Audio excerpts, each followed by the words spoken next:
Ready for a whirlwind tour of the next 10 years? Let's break down the political and economic forecast for 2025 to 2035. Fast, detailed, and straight to the point. First, the big picture. The global order is shifting from one or two superpowers to a multipolar landscape. By 2035, expect several centers of power jockeying for influence.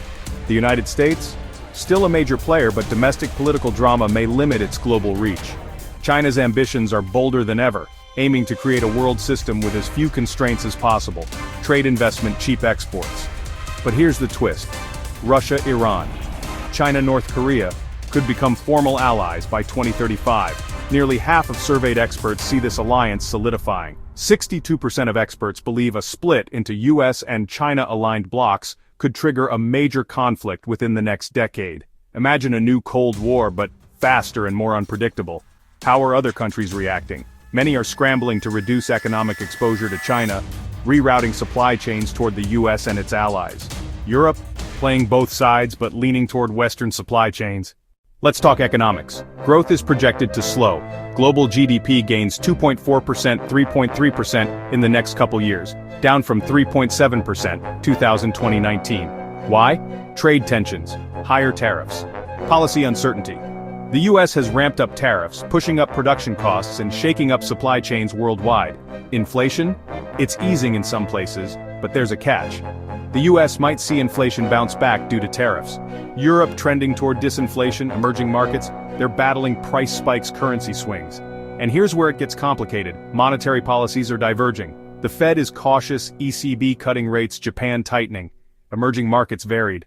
What about the Sustainable Development Goals? Progress is stalling. Slower growth and cost of living pressures hit the vulnerable hardest. Policy uncertainty, geopolitical risks make the medium-term outlook cloudy. Now, demographics, trends, labor markets, migration demand will change, especially in developing countries. Nations dependent on exports and commodities face shrinking markets, lower prices, tighter credit, rising debt. That could threaten population stability and growth. So, here's my hypothesis. The next decade will be defined by a multipolar order with rising tensions between the US and a China-led bloc. Economic growth will be moderate and uneven, shaped by trade wars, shifting alliances, policy divergence. The winners? Those who adapt supply chains, manage risks, invest in resilience. Fast fact? By 2035, scientific advances could reshape economies. AI, green energy, biotech. But only if political cooperation keeps pace with technological change. Provided by www.lapreuve.com, source of Nopal and Pinole. Write us at info@lapreuve.com for discounts. Created partly by AI and humans. OnePlus, AI can scrape the latest info from across the globe. Subtítulos en español disponible. Subtitles in English and Spanish available.